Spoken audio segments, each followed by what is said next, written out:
went to dental school in 1966. Some of you weren't even born in 1966. So I've seen an enormous amount of fundamental changes that have occurred in dentistry over the last 30 years. None as profound or as cataclysmic as what's occurring now. And you are about to engage in a future that you had not planned for. For most of you, you're upset. This isn't what you had planned. Upsets have three fundamental elements. You have a whole different strategy that you will be engaged with, choices that you need to make, thoughts that you need to rethink, and a future that you will need to put yourself at stake to achieve. The risks are going to get higher, not less. Is this getting across? Yes? So this is a very high-stake, high-risk conversation. And I'm speaking into a listening that is tinted with upset, because upsets have three primary causes.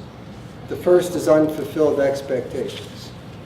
Most of you expected your practices to sail along in a particular venue, right? A particular vector. It was going to go this way. Maybe we would add technology, we would go digital, we would do CIREC, we would do CAD/CAM, we would do what we needed to do. And it would be a future that had certain expectations in terms of how it would end up. And with the announcement of WDS to you, those expectations have been crushed. So an upset ensues. The other source of an upset is a failed future. And the future that you envisioned for your solo or your small group practice was that you would work it out, you would move from your $100,000 to your high $100,000 to your $1 million practices to eventual associateship to partnership to sale. It was a clear future that you all had envisioned. And then the third source of an upset is undelivered communications. And when you got the announcement from WDS, when you finally got that announcement, you had no one to listen to you. You went and you complained, and you bitched, and you moaned, and you gossiped among yourselves. And then you brought in consultants to speak to you to relieve the pain or the discomfort that you were in because your expectations could not be fulfilled and your future was now at risk. And they didn't listen. They don't have to listen. It's not their problem, it's your problem. And then you went to the Washington State Dental Association, hopefully they would listen and do something about it, and they can't do anything about it. So you have these undelivered communications. So you have unfulfilled expectations, failed future, undelivered communications, which lead to upset. And I'm speaking into a listening that has tinged with upset because the future is now uncertain for you. You have to realize that change is coming, and we're going to talk about the profundity of changes that are occurring. But 2,500 years ago, Lao Tzu said, everything changes. This is not going to be the first. This is not going to be the last. There are going to be more changes, faster changes, more rapid changes, more profound and fundamental changes than you have ever seen before. We live in a cause and effect world. So there was a particular cause called WDS made this declaration that June 15th, the fee reduction was going to go in place, which produced an effect in every one of you, yes? You've all went into whatever hyper activity that you went to your study clubs, talked to your buddies, went to meetings, and the webinars, you did all of that, and that was the effect. And then, but that effect turns into a cause, and then that cause produces another effect. So what we have is cause-effect. The effect turns into a cause. The cause produces another effect. And there are certain actions that you take out of each one of those effects that lead to consequences, that lead to further action, that lead to further consequences. And some of you have decided, as we'll see, to withdraw from WDS and go it alone. And as we get into this further and further today, I would like to, I'm going to use some quotes because I think quotes have a way of saying something that is the most articulate and profound way of saying it. Do you all know who Viktor Frankl is? You're pretty familiar? And he wrote a wonderful book called Man's Search for Meaning. When we no longer are able to change a situation, we are challenged to change ourselves. And that is what you guys have to look at, and gals have to look at, is you will not be able, and this is my particular view, your capacity and ability to succeed in the future is more dependent on who you are than what you do. Your capacity to succeed in the future is more dependent on who you are than what you know. And so when John talked about a fundamental transformation is in order, I think that's the real challenge that you have in front of you. And what Viktor Frankl showed is that in a cause-effect world, there's one thing that you have the capacity to do that no other species on the planet does, and that is you have an ability to make a choice. How are you going to respond to this effect? How are you going to respond? And the way you have been responding to date, I say, has been insufficient to meet the challenge of the future. Because the response that you have so far is either victim or martyr.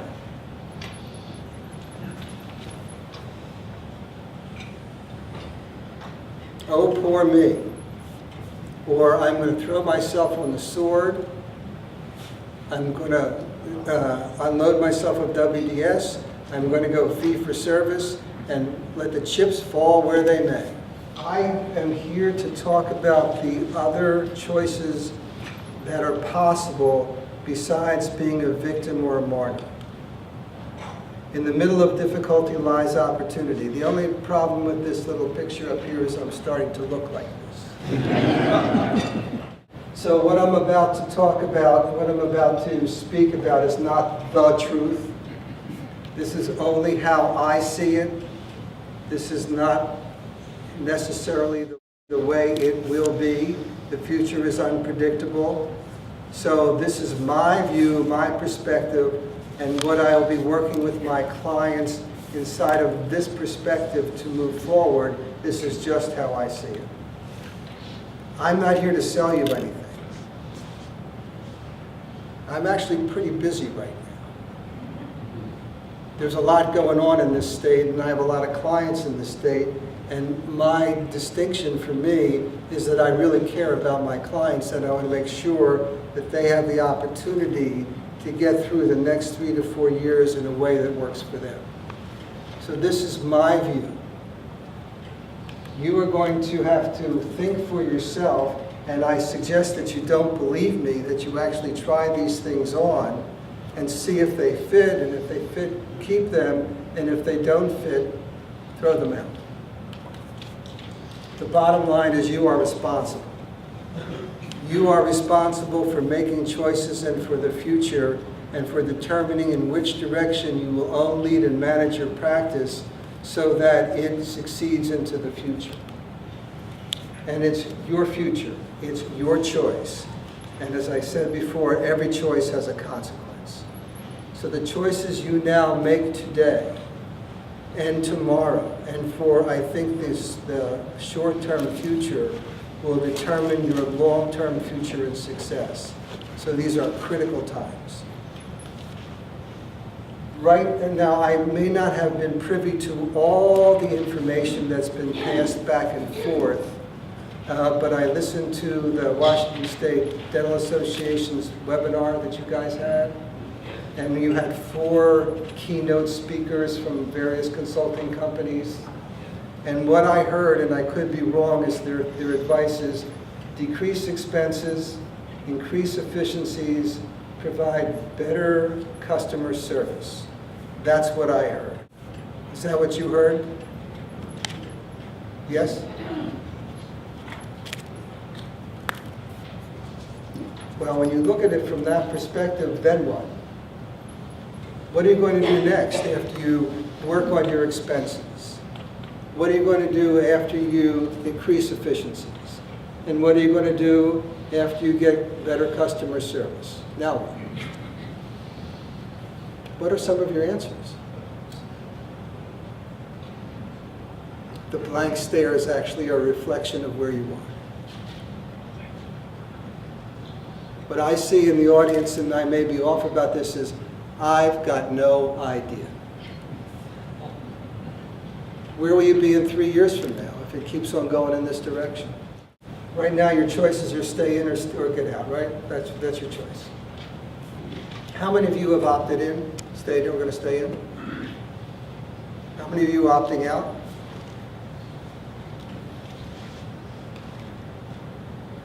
Short-term fix, short-term solution.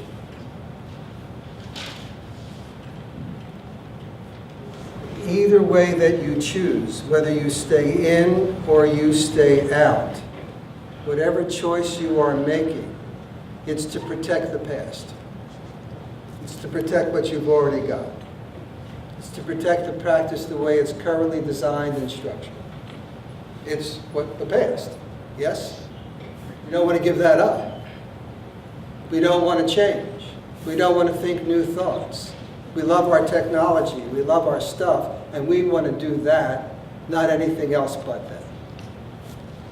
My personal view is that you are more than capable, more able than you think, to shift your thinking to be able to succeed in a new future. When it comes to the future, there are 3 kinds of people: those who let it happen, those who make it happen, and those who wonder what happened. Where are you in that milieu? Where are you in those 3 choices? Who are you going to be in the future? Who do you need to be in the future? Are you going to let it be? Are you going to let it happen to you? Are you going to make something happen? Or are you going to wait and see what happens?